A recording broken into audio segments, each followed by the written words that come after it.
warahmatullahi wabarakatuh. Waalaikumsalam warahmatullahi wabarakatuh. Perkenalkan, nama saya Ita Miftahul Rohmah, saya dari PJJ Bandung. Saya akan mewawancarai Ibu Eva Mardiana Gumilar, Sarjana Pendidikan, selaku guru sejarah di PKBM MDC.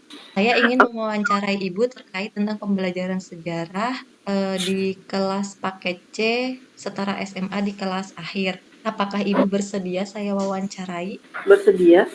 Di sini saya akan memberikan beberapa pertanyaan yang akan dijawab oleh Ibu Eva ini.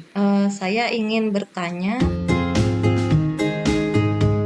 apa yang Ibu lakukan sebelum memulai pembelajaran? Oke, langsung saya jawab aja ya Bu Ita. Hal-hal yang saya lakukan sebelum saya memulai pembelajaran biasanya saya tentunya mengucapkan salam, di mana siswa juga biasanya mengucapkan salam kepada saya, terus saya membalas salam dari siswa, terus berbaca doa dulu sebelum belajar, dan juga setelah itu saya bertanya apakah ada siswa yang memang tidak masuk atau misalnya sakit atau apapun lah, saya mencoba mengabsen kehadiran siswa. Dan yang terakhir, ya saya mencoba mengulas sedikit materi sebelumnya untuk dikaitkan dengan materi hari ini. Mungkin itu beberapa hal yang saya lakukan terlebih dahulu untuk sebelum memulai pembelajaran. Baik Bu Eva, terima kasih. Selanjutnya pertanyaan yang kedua. Bagaimana Ibu memilih dan merancang materi sejarah yang menarik dan relevan bagi siswa? Saya memilih materi pembelajaran sejarah yang menarik dan relevan itu tentunya Bu Ita harus mempertimbangkan kepentingan dan kebutuhan siswa juga, serta memperhatikan kurikulum dan standar akademik yang berlaku saat ini ya. Jadi tidak bisa semena-mena saja, tetap harus sesuai dengan kurikulum dan standar akademik yang berlaku.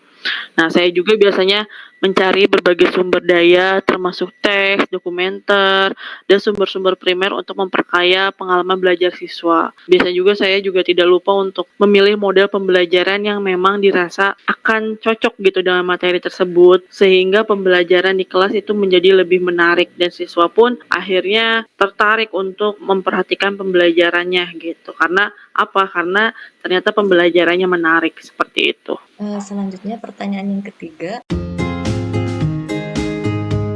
Apakah setiap siswa itu dapat menerima atau memahami materi yang Ibu ajarkan? Oke, mungkin kita tidak bisa menyamaratakan ya, maksudnya saya juga tidak bisa memastikan apakah di setiap pertemuan semua siswa itu benar-benar paham, atau mungkin mereka hanya sedikit memahami materi yang saya sampaikan, atau misalnya memang masih ada yang kurang jelas. Nah, hal-hal itu kan sebenarnya perlu dipalidasi ya Bu Ita.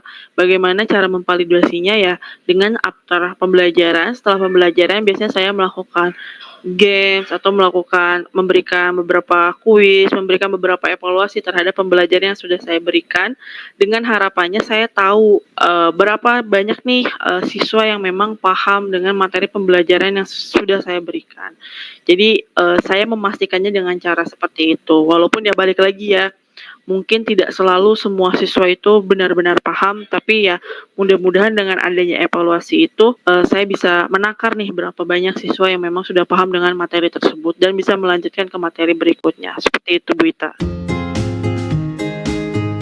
Bagaimana Ibu menangani situasi ketika seorang siswa mengalami kesulitan dalam memahami materi yang Ibu ajarkan? Ketika memang seseorang siswa mengalami kesulitan, saya akan berusaha memberikan dukungan tambahan secara individual gitu. Jadi bukan lagi secara kelompok satu kelas, tapi memang harus individual, di mana saya akan menyediakan waktu tambahan setelah kelas berakhir untuk memberikan penjelasan lebih lanjut atau latihan tambahan sesuai kebutuhan siswa tersebut. Jadi saya nanti akan berbicara sama siswanya, terus misalnya jika memang siswa itu membutuhkan kelas tambahan, nanti saya akan membuatkan kelas tambahan bersama siswa tersebut gitu. Nah, saya juga akan berkolaborasi dengan spesialis pendidikan lainnya atau ahli di bidang-bidang lainnya jika diperlukan untuk memberikan dukungan tambahan tersebut. Bagaimana Ibu mengevaluasi pemahaman siswa terhadap materi sejarah yang Ibu ajarkan?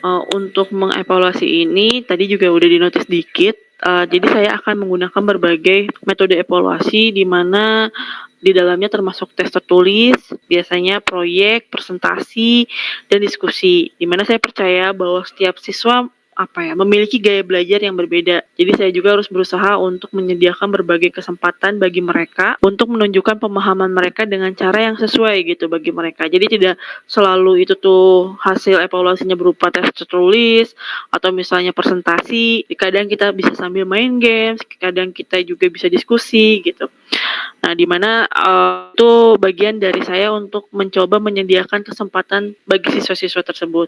Dan juga saya juga ingin memperhatikan umpan balik dari siswa untuk terus meningkatkan metode evaluasi dari saya sendiri. Jadi selain saya mengevaluasi siswa, jadi siswa juga bisa mengevaluasi apa yang memang masih menjadi kekurangan dari pembelajaran saya. Itu Bu Ita.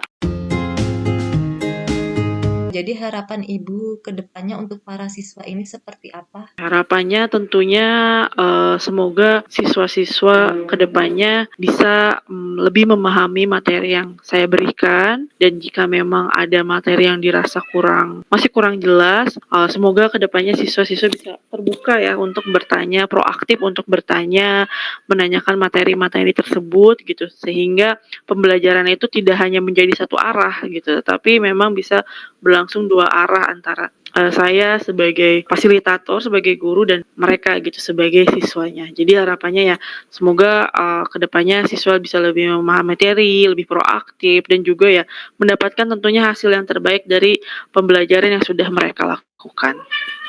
Baik, saya ucapkan terima kasih banyak kepada Ibu Eva karena sudah mengizinkan saya sebelumnya untuk mewawancarai Ibu. Dan saya sangat berterima kasih banyak kepada Ibu karena sudah menjawab pertanyaan saya dengan sangat baik. Saya mohon maaf apabila ada salah kata atau ada kata yang kurang berkenan di hati Ibu. Mungkin cukup sekian, saya akhiri. Assalamualaikum warahmatullahi wabarakatuh. Waalaikumsalam warahmatullahi wabarakatuh. Terima kasih Bu Ita. Ya, terima kasih banyak Bu Eva atas waktunya.